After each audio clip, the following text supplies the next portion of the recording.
It's now time for us to look at what the papers are reporting this morning. And the first with me is the Nation newspaper, which we'll all look through all the papers. At first, benefits of federal government's Nigeria First policy by experts.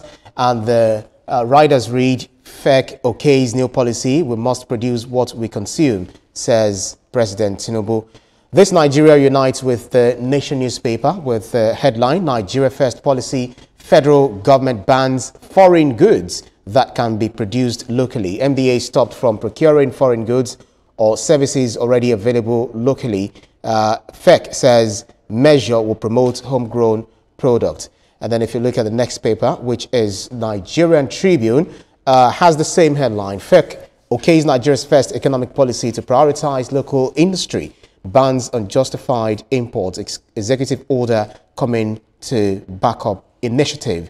Next will be the Nigerian News Direct with the same headline. FEC bans procurement of foreign goods produced locally.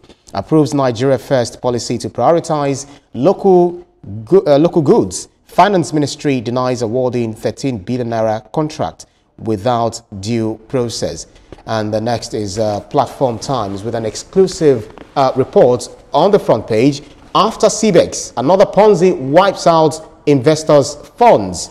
That's interesting times we're getting to see from these newspaper headlines. The next would be, after Platform, is the Punch newspaper.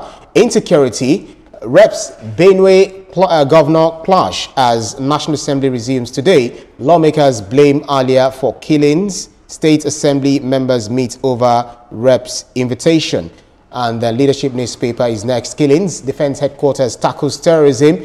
Terrorism financing seeks support. Says effective synergy will crush terrorists. Bandits killed 12 in Bauchi, Niger, as Governor Bala blows hot. We'll talk about that. And then the last for review today, which will be the Sporting Live, rather. Stop Yamal, get to final. This is talking about Inzaghi to Inter Milan. Right, I'll be doing this with my colleagues in the studio, Etoma, Veronica, and Ria. Interesting. We started off by talking about the issues of Nigeria First policy, which the federal government has pushed. So if you look at the Nation newspaper and a couple of others that came after it, they united on this, on this news, which we started by talking about. But do you feel that it is one thing for us to have this policy? What about following these policies through? We say it, but are we going to do it? Well, this is where I would want to talk on pushing the policy and making it, making Nigerians to internalize it. That is where the National Orientation Agency comes in.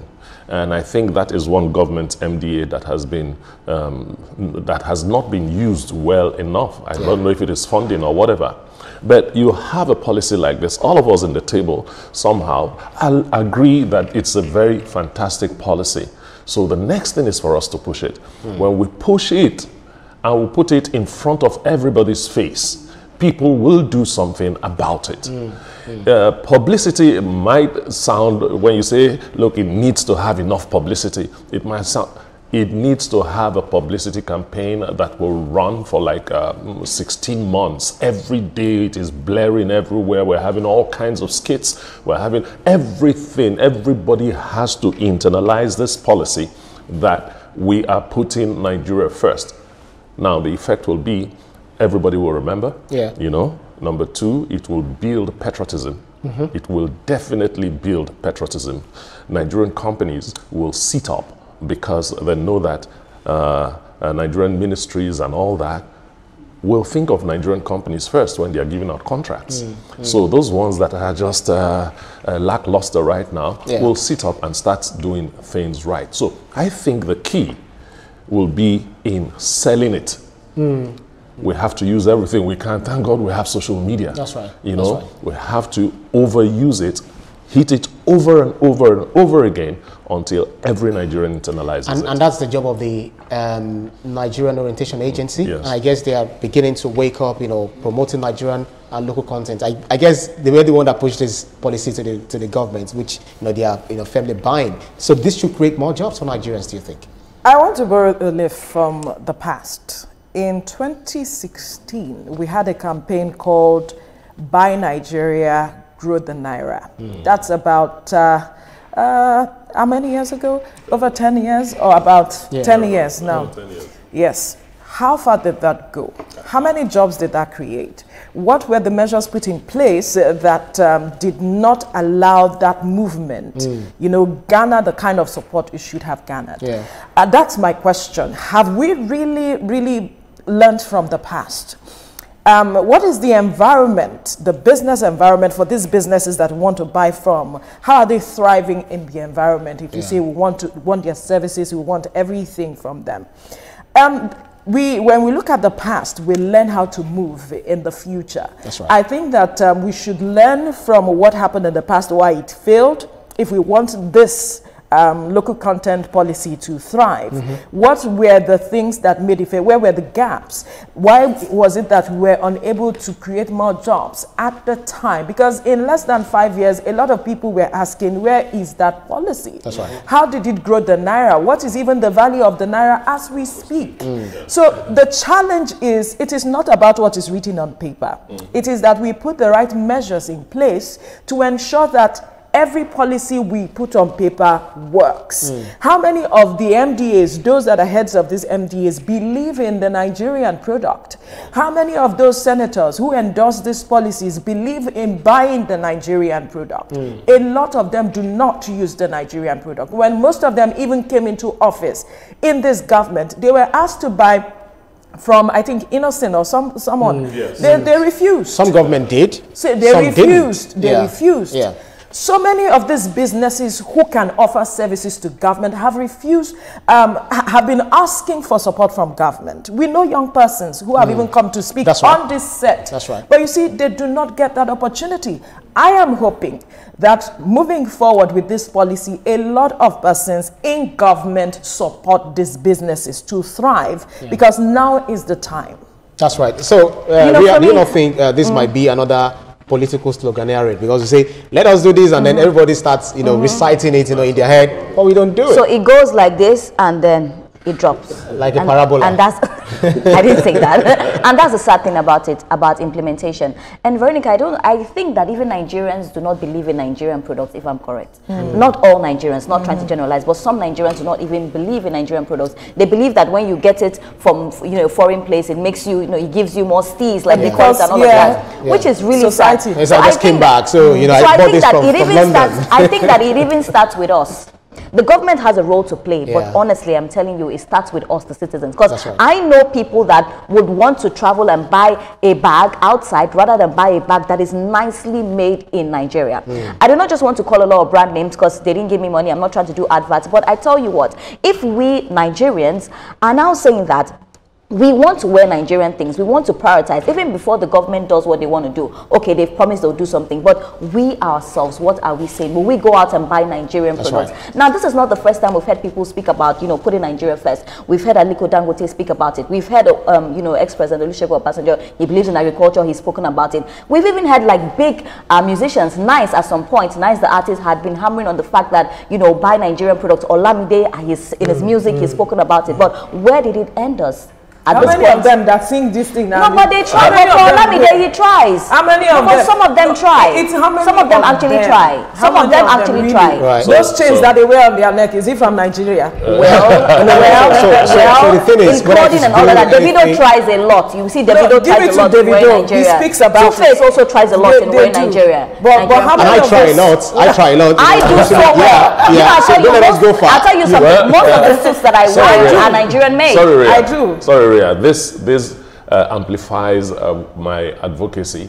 We have to sell this particular one. We have to sell it well, and we must make sure that it survives. Yes, it starts from here. It starts from here. We have to get Nigerians to believe that this time, that is the way to go. That's right. No, as much as we want to believe, I still want to hammer this point. Let's ensure we give these businesses the right environment to thrive. That's another thing. Because if they are not thriving, how many services can you get from these people? A lot of them are shouting. SMEs are angry as it is, double digit when it comes to getting monies from the banks. After all, there is this Mustafa Gajibo, the guy who was producing EV, electronic vehicle, using solar and all of that in Borno State, the company went down because it didn't get government support. And we're talking about adopting renewables and all of that. But let's quickly move on because of our time. The Platform Times should be next. If you look at this exclusive report on Ponzi schemes, saying after CBEX, another Ponzi wipes out investors' funds. And, it's an exclusive report that says, the e-wealth promised investors a staggering 50% return on capital and is now at the center of financial controversy. So one thing that is that when you make money, you have to recommit. You must recommit 50%. And people are still going, I have a lot to getting say, loans. Getting loans. No. We have to start. Getting loans from people. Getting loans from the bank and investing there. Oh boy, this thing is not rocket science. It's just greed.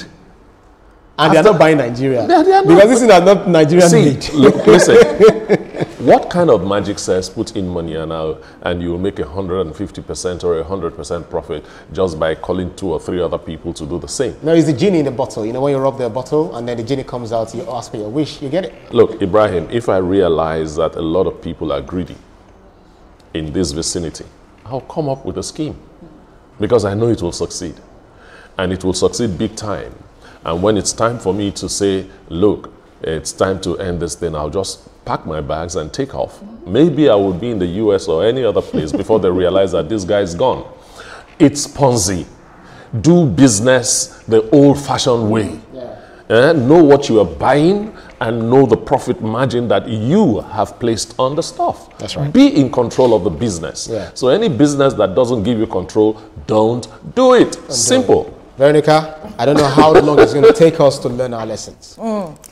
I don't know how long it will take. I know that a lot of persons are looking for alternative sources of income. That is why they find themselves gullible in this kind of thing.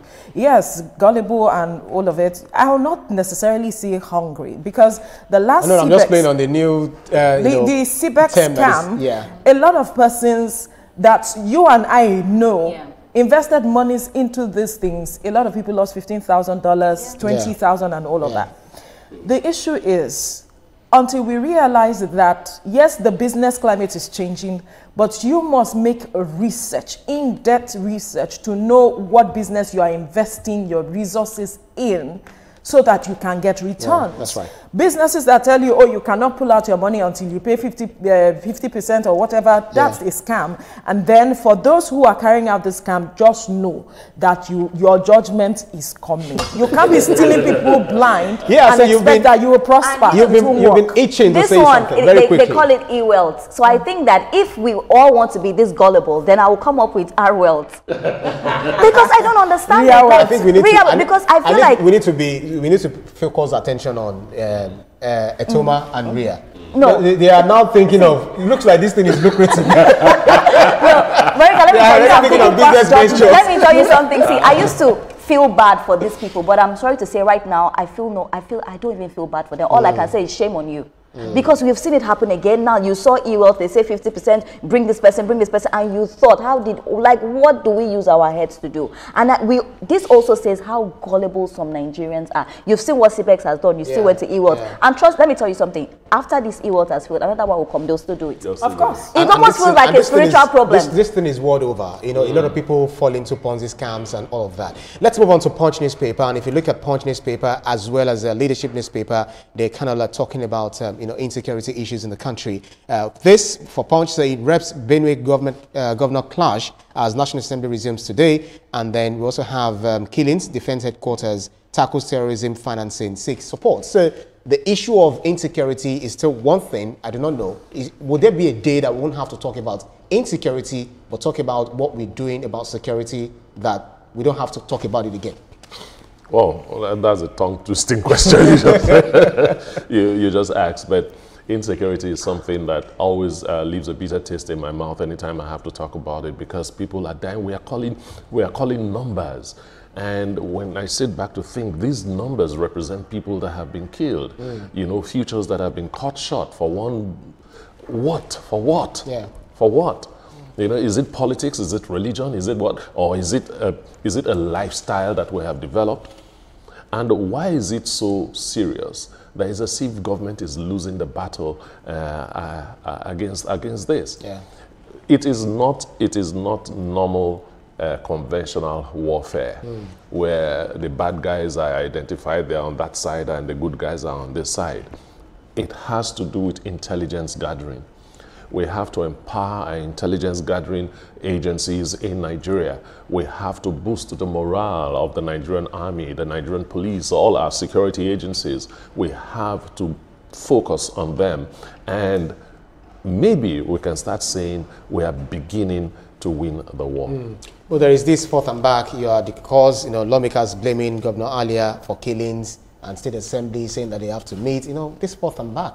Unfortunately, that will always happen instead of having a united front to addressing this matter. That's the political side to all of this, unfortunately.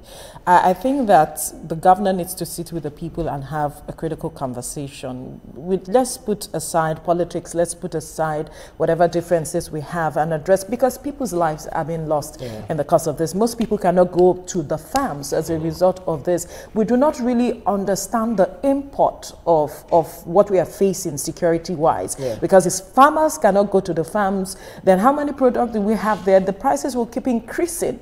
So there needs to be a strategic approach to addressing these matters. People can't keep losing their lives. You hear 50 people died, you hear a huge number of persons died. Even if one person died, it should be a source of concern. It's not something you should politicize because we have our differences. Let us look ourselves in the eye and tell ourselves the truth. People are dying as a result of this. Let's deal with it, and then we'll talk politics later when we have resolved our issues. That is how I feel that these matters should be addressed. And I saw the back and forth, and I'm like, why are they blaming each other? The more you are blaming people, the more people are dying. So at the end of the day, what are you gaining from it? It's really sad that this is happening. And in Benue, the killings keep going, they keep rising, and then we are still having back and forth like, this is not what we should be talking about. We should rather speak about how to, even communal clashes too. Communal clashes are happening. Border crises and all of that. In the northeast, in the northwest, we have them happening in different parts and regions of the country. Somebody told me that an evil wind is blowing, and we are all feeling the sweetness or the discomfort of the evil wind that is blowing. It touches everyone. Yes, it touches everyone. And in cases like this, if I accuse you, I should be able to show evidence that my accusation is real. So for the National Assembly and the governor of Benue State to be trading words left, right, and center, it's child's play. And we are talking about human lives here and lives of people that come from your state. Absolutely. Let's the final paper here, which is Sport and Life, talking about Stop Yamal gets to the final, and then PSG versus Arsenal. Dembele returns to training. Arteta, Arsenal need to give their life to reach final. I thought they wanted to say to give their life to Christ. All right, guys, because of our time, we just have to, race on. We need to move on. Thank you so much for staying with us on this segment. We still have more to come.